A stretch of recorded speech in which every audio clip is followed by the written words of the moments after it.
हम सभी एक समय रेखा का हिस्सा हैं, अर्थात ये जो समय चल रहा है जिसे टाइमलाइन इंगित किया है। तो ये जो टाइमलाइन है इसका सभी पार्ट है, या कह सकते हैं कि सभी उसके दर्शक हैं। वह ना तो हम इसे बदल सकते, न तो हम इसको आगे पीछे कर सकते। हम सिर्फ इसकी इसी रफ्तार को सिर्फ देख सकते हैं, या हम इसको अनुभव कर सकते हैं, जिसे हमने टाइमलाइन नाम दिया है। कि ये जो समय ये जो चल रहा है, तो इसको केवल हम देख पाते हैं, इसको फील कर पाते हैं, लेकिन हम न तो समय में पीछे जा सकते, ना हम समय में आगे जा सकते। हम बस इसके दर्शक हैं। शेषो अभी किसी विषय वस्तु तथ्य को भी विस्तार से स्पष्ट नहीं कर रहा है, केवल उसके मूल उद्देश्य को ही स्पष्ट कर पा रहा है। क्योंकि विषय वस्तु को विस्तार रूप देना, उस पर रिसर्च करके सही तरीके से प्रस्तुत करने का कार्य अभी शेष है। जिस पर शेष वो कार्य कर रहा है उसमें आपके सहयोग की अपेक्षा है। तो उन्हीं कुछ अंश शेषो स्पार्क सीरीज के माध्यम से आपके सामने प्रस्तुत करता है। उसी में से एक अंश ये था कि हम सभी टाइमलाइन का मात्र हिस्सा है और इसके अलावा कुछ भी नहीं है।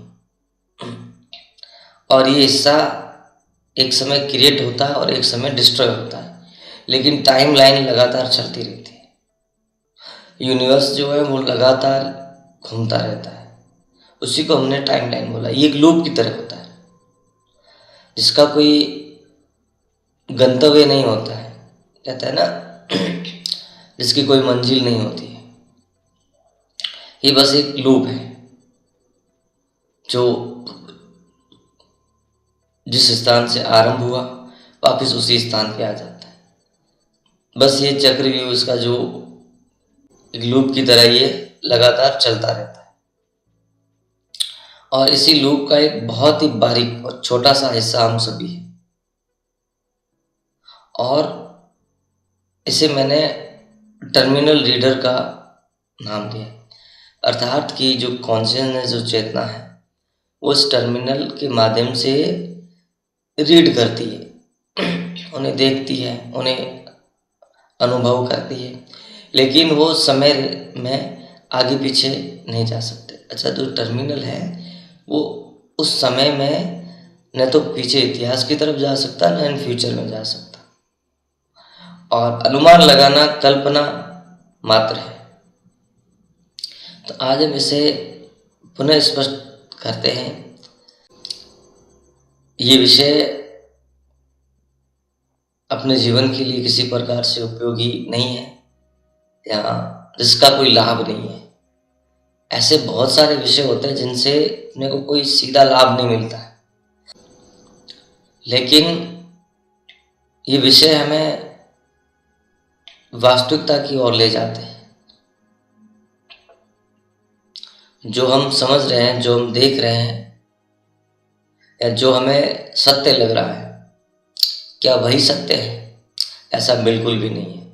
जो भी आपको समझ आ रहा है, जो कुछ भी आप देख पा रहे हो, जो कुछ भी आपको अनुभव हो रहा है, वो आपकी समझ का परिणाम मात्र है। आपकी समझ या हमारी समझ बाल्यकाल से निर्मित हुई है और वहाँ से विकसित होती रहती है, और एक समय पे हमारी समझ ठहर जाती है। फिर व्यक्ति दुनिया को उस समझ के आधार पे समझता है और अपना जीवन यापन कंप्लीट करता है। तो इस समझ का सत्यता से गहरा नाता होता है, अर्थात ये जो समझ है या तो सत्य के करीब होगी या सत्य के दूर होगी।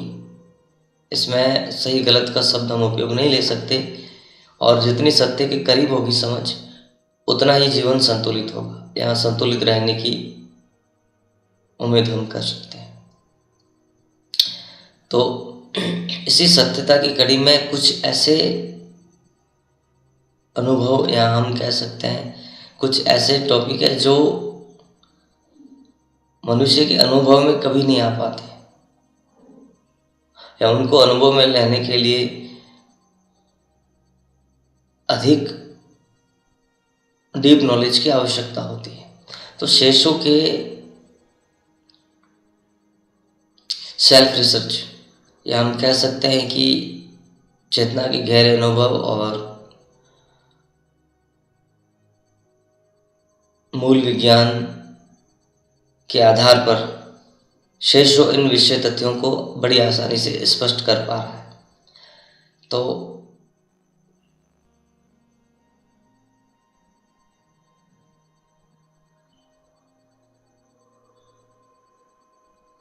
आप शेषों के आरंभ होने की परिचय कड़ी के 11 भाग देख सकते हैं और इनर रियलिटी के 2 पार्ट वो भी आप देख सकते हैं, जिससे आपको शेषों को समझने में आसानी होगी और शेषों के उद्देश्य से आप परिचित हो सकते हैं।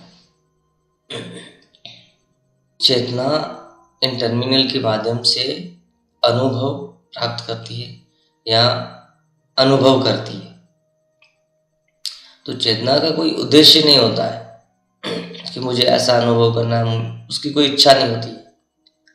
और ये जो सारी चीज़ें ये टर्मिनल का हिस्सा है। टर्मिनल की अर्थात हम ही यहाँ इस संसार में जितने भी जीव जंतु हैं या ऐसे जो कुछ है जो अनुभव करते हैं, महसूस करते हैं और कुछ सोच पाते हैं, कुछ नहीं सोच पाते हैं। कुछ ऐसे भी जीव जंतु जो कुछ सोच ही नहीं पाते हैं, केवल अनुभव करते हैं। उनकी मेमोरी बहुत शॉर्ट टर्म होती है, जैसे फिश है।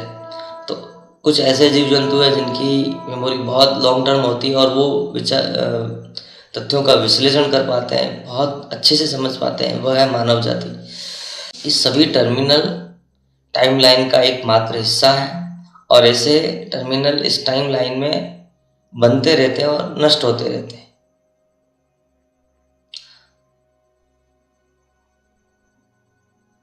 और इस टाइमलाइन की एक निश्चित अवधि होती है कि कितनी बार उसको घूमना है। वो अपनी निश्चित संख्या कंप्लीट करके या कंप्लीट होने पे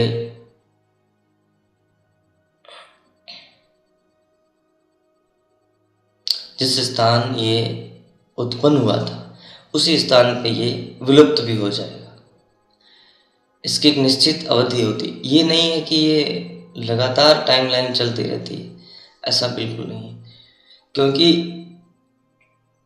यूनिवर्स में जो कुछ भी भौतिक वस्तुएं हैं, जो कुछ भी भौतिक है, वह क्रिएट होता है और डिस्ट्रॉय होता है, क्योंकि वो अनंत समय तक नहीं बना रह सकता। समय कभी अनंत हो ही नहीं सकता, या कह सकते हैं उसकी हाँ जो घूमता जो लूप है ना, वो हमें एक अनंत की तरह एक अनुभव दे सकता है, लेकिन उसकी घूमने की संख्या भी निश्चित होती है। उसके बाद वो उसी समय या उसकी जो संख्या पूरी होते ही वो अपने उस मूल स्थान पे विलुप्त हो जाता है। समय के विलुप्त होते ही पूरा यूनिवर्स एक प्रकार से आप ये देख सकते हैं कि वह अस्तित्वहीन हो जाता है। तो इसकी गणना करना सामान्य नहीं है कि हम ये गणना करें कि कितनी बार घूमता है या घूमेगा। और इसकी जो घूमने की जो प्रक्रिया है या जो इसमें घूमने का जो नियम है वो भी भिन्न है। सौरमंडल है, ये भी किसी और के चारों ओर चक्कर लगाता है, ये भी किसी की परिक्रमा करता है। अब वो जो झुंड है वो भी किसी की परिक्रमा करता है। यानी यूनिवर्स के जितने भी ऑब्जेक्ट हैं, ऑब्जेक्ट सब ऑब्जेक्ट, ये सभी किसी न किसी की परिक्रमा करते हैं। और ये इतना बड़ा लूप है कि जिसको आप एक्सप्लोर भी नहीं कर सकते, इतना बड़ा लूप है। और घूमना ही इनका मुख्य कारक है, क्योंकि कोई गंतव्य तो होता नहीं है, कोई स्थान तो होता नहीं है कि जहाँ इनको जाना होता है। इनको बस अस्तित्व बनाए रखना होता है, और अस्तित्व बनाए रखने के लिए एक ही चीज़ है कि घूमना। जिस प्रकार मनुष्य का अगर कोई लक्ष्य नहीं होता है तो वो अपना अस्तित्व बनाए रखने के लिए जीवनचर्या के उसी कार्यों में लगातार घूमता रहता है, लगातार वही रिपीटेड चीज़ें जीवन में करता रहता है और उसी में उलझा रहता है, क्योंकि उसे अपना अस्तित्व बनाए रखना है। और जिसका लक्ष्य है वो अपने लक्ष्य की ओर अग्रसर होता है और उस लक्ष्य तक पहुंच जाता है। तो इस सौरमंडल या इस समय रेखा या ये जो टाइम लाइन है, ये तो एक लूप की तरह चलती है। इसका कोई गंतव्य नहीं। तो हमारे जीवन में अगर हम इसको देखें तो ये चीज़ हमारे जीवन में भी लागू होती हुई आपको दिखाई दे सकती है। जिन व्यक्ति का कोई लक्ष्य होता है तो वो अपने लक्ष्य की ओर अग्रसर होता है, जिनका लक्ष्य नहीं होता है वो जो टाइमलाइन में वो लूप में घूमता रहता है, जिसका कोई गंतव्य नहीं होता है, बस उन्हें अपना अस्तित्व बनाए रखना होता है।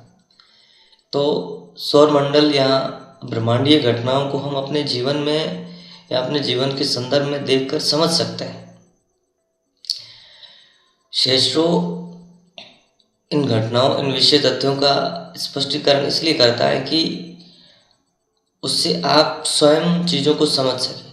शेषरो कभी भी फैक्ट, जानकारी का प्रसारण नहीं करता है कि किसी जानकारी को डेकोरेटिव करके, उसमें कुछ मिक्स करके, उसको बढ़ा चढ़ा करके आपके सामने पेश करके आपके कीमती समय का दुरुपयोग करने का कार्य शेषो कभी नहीं कर सकता, नहीं शेषो कभी करेगा।